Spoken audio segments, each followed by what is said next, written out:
Welcome back to Nick Landis Comic Corner, Classic Less Known Classic. This is episode number 2869 and double shot number 2763. Well, I forgot to mention this when I would finish up Aquaman, that I had decided to replace Aquaman with The Flash. Yes, I'm finally reviewing The Flash. Well, older comics, anyways. Yes, we're here reviewing issues 31 to 50 in annuals 4, 7, 9 through 11, and 13. Now, the reason why it took me so long to get back to this because I was distracted by other stuff. I wanted to finish my stuff first, and I figured, I'll finish Aquaman. Why don't I do Flash? Now, the main reason why I'm starting Volume 2, let's say doing like Volume 1, is because here's a big reason why. I have reviewed a lot of this volume so far, and I do mean a lot. Prior to this video, I had already reviewed the first 30 issues of this book, along with issues 62 to 225. Now, if you're curious about that, now in the case of the first 18, that was thanks to the Velocity. That was thanks to Velocity Savage trade, which collected the first 18 issues. And you're thinking, okay, what about 1930? I did a separate video along with doing the first annual of the book. Actually, first two annuals. Okay, what about issues 62 to 225? Very simple explanation for that. A whole lot of trades, at least about almost 20 trades covering that stuff. I think it was like seven Flash by Mark Waid. There was one trade by Grant Morrison and Mark Millar, and also the about 8 trades by Jeff Johns. Yeah, that is how much I cover for this book so far. So, why not do this? And here's the thing. There's not a lot, prior to doing this review, there was not a lot of issues to review for this book.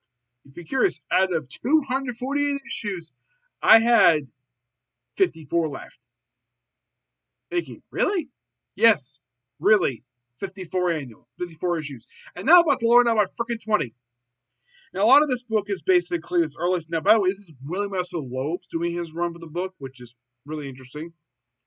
And this is where they introduce us to Linda Park, which, of course, they gradually develop more in a relation during Mark wrote the book. We have the stranger character who just appears in this book, who's this weird alien creature. And he torments basically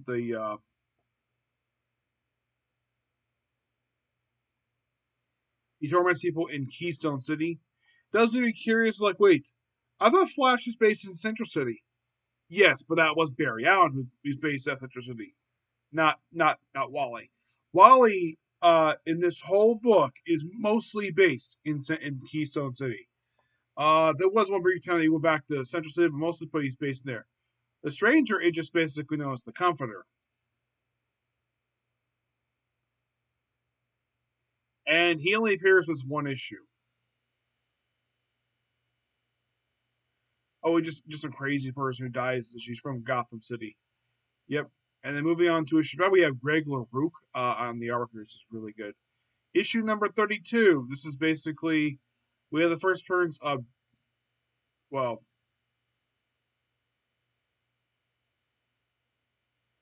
Jerry Ruthway. Jerry Ruthway is the younger sister of Harley Ruthway, the Pied Piper. Yep. Yeah. And of course, we did debut of Frederick Seeley and Mr. Sprint. Len Park is on TV here. Joan Garrick is in this book too. I think this book is basically him going to Keystone City. Yeah, I think this is the issue where he officially moves to Keystone and stays there. And we deal with the turtle and Pied Piper apparently going bad. And then, of course, like, we have a vision of basically people, like, think he should be in Flash, issue 34. And 35 basically is a costume party where Elongated Man appears in the book. Yes, Elongated Man is here, which is great. Always great to see him. We see the Rogues, who are good guys in this issue, and mostly, but it's just mostly with the Turtle. And that's kind of basically what we do with the other Turtle. And then Mark Shaw makes a quick cameo, because why not? 37 is basically like,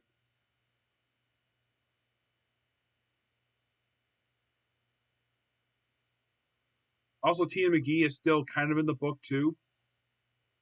Yeah, she's still in the book. Yep.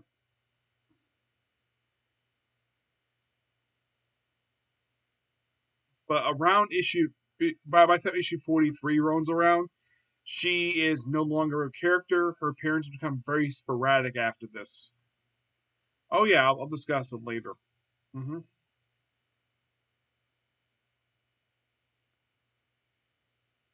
And we deal with this guy called Velocity 9 Junkie.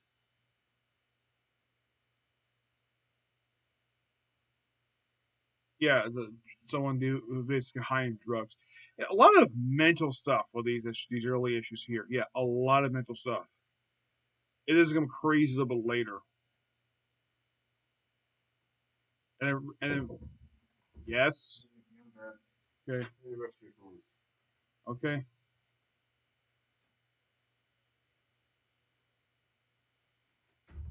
Anyways, so we have appearance in here by Rudy West, who is Wally's father, who was a dick. Yes. And then moving to the third annual. Yeah, the third annual, which has a couple stories in here. Like, there's a story like Chunk at the jail alive. This is a funny story. Chunk wearing a different outfit. Those of you curious about Chunk, who the heck is this guy? He's a big chunky guy. The reason why he's chunky because he's got a vortex inside of his belly. It's him basically doing some housework at the jail embassy. Which, okay. Now, I also love the fact that the opening story features him between Flash and Jay Garrick, even Dr. Fate. Even Jade is here too. Which I found the two stories amazing, and Will also does both stories with Joan Cooch in the opening story and the backup story done by Donald Sampson. And then we have a fight with Dr. Alchemy. Yeah. Yeah, and we did with him for the next two issues, which always great to see Dr. Alchemy, one of my favorite Flash villains.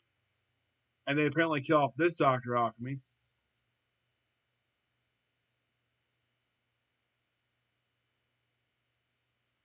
But he comes back. Oh, don't worry, he comes back.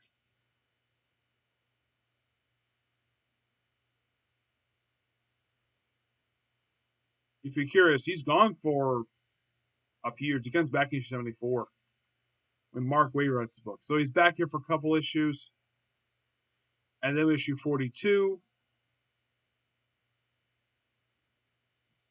Basically, we deal with Kilgore,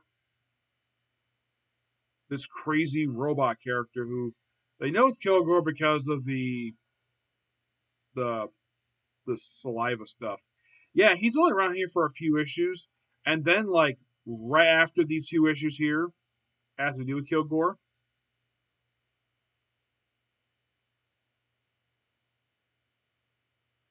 more druggies, and then like 45 is this. So Barry, not Barry, Wally is becomes a consultant for the police department and joins up with Detective Cleveland. And there's also animals involved with these bodies all over the place. And then the issue ends with Vixen showing up. Yes, Vixen. I was wishing we were going to stop here, but I had to continue. So they team with Vixen for a couple issues. Great to see her. Very beautiful woman. There's no denying the fact Jerry, also Gorilla Grodd is in these few issues too. But yeah, Vixen. I'm like, wow, freaking Vixen. Who would have thunk basically that Willie Messner-Loebs would feature Vixen of all people in this book? Yes. In case you're curious, so she's only here for 3 issues and she never appears in this comic ever again. Well, in pre-Flashpoint, that is. Yeah. She's on for a few issues and they solve the whole thing by issue 47, and then the issue ends like, oh crap!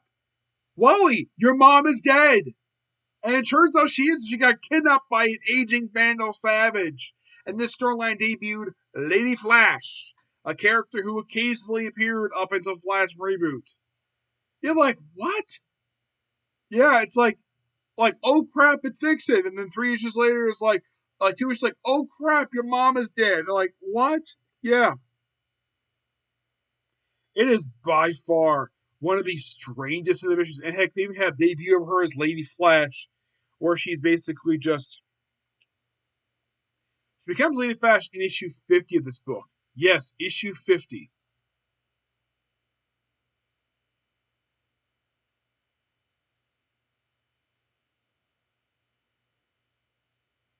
Yeah.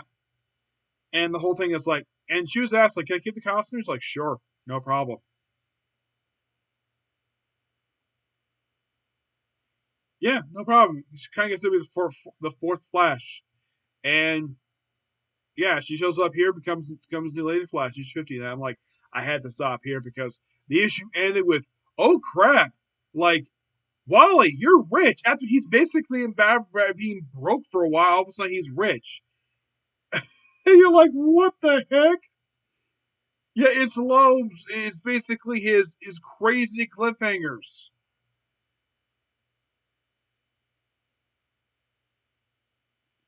That's what I call it, the crazy cliffhangers. But since we discussed A number 3, what about the rest of the Anderson's book? What about annuals 7, 9 through 11, and 13? Well, and number 4, I've discussed already, but let's see. 7. 7 is a story written by, it's a Elseworld story of a kid who thinks he's a Flash. It's called the Barry Allen story. It's an alternate timeline here, written by Mark Whaley, Alan Gross, Ed Baines. It came up between issues 91 and 92, but yet it was not collected in the Mark Wade books at all. I don't know why. It's bizarre. And then skipping over A number 8, just discussed already. Now it's A number 9. This one's done by Peter J. Tomasi. Yes, you know, the writers of the book says Batman and Robin, Green Lantern Corps, and Super Sons. So basically, like, wait, when did Super Sons? Yeah, that's our book he's known for. Yeah, I think this was also his sole Flash book he worked on. It's a interesting storyline of this. The whole thing of Legend Earth is like this Flash the future, who only appears in this one annual, and you also have a version Marsh Manhunter here too. And then that came out between issues 117 and 110. I think this was the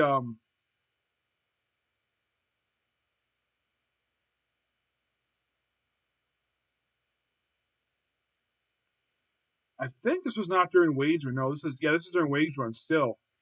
And oh, because Wade didn't write the annual, let's not include the annual in the trade. I'm like, DC, why don't you include it? And then we have a really fun one where Young Romance with Ann number 10, where the opening story by Brian Augustine, our backup story by Michael J. Fredman. Now, this book, I question why the heck this was included because they include all the other Brian Augustine. He was Mark Wade's co-writer, and yet they include his annual. It's basically Wally versus the Rainbow Raider in the opening story, and this whole romance stuff they have here. The backup story is all about the Pied Piper. And this came out, I don't think Wade was writing the book at the time. Let's see. Uh, yeah, he was. So, but love the annual. Then moving on to Ann number 11, which, yeah, this is the one I think came out when I don't think Wade was in the book at the time. No, it was Mark Millar later on. This is called Ghost. This is an absolute fun annual. And did Wade write this one? No, it's Brian Augustine. Another annual by Brian Augustine. It's not in trade for some reason. Don't know why. So Barry and Jesse Quick meet Ghost of the late Barry Allen, and you have Jesse Quick reuniting with her late father, Johnny Quick. And they have a great conversation with each other. And as a thank you for helping her out, Wally gets a smooch. And then Tina gives him a kiss on the cheek too, and Linda is like, well, it's not romance. They're just thanking him for being such a nice guy, which gotta love this annual. It is fantastic. And I question, why the heck is this not in trade? Good question. And then moving on to the 13th and final annual for this volume. Oh yeah, this guy goes speed limit. Now this one basically is first of an actual group. Supermelon! A group of heroes from Argentina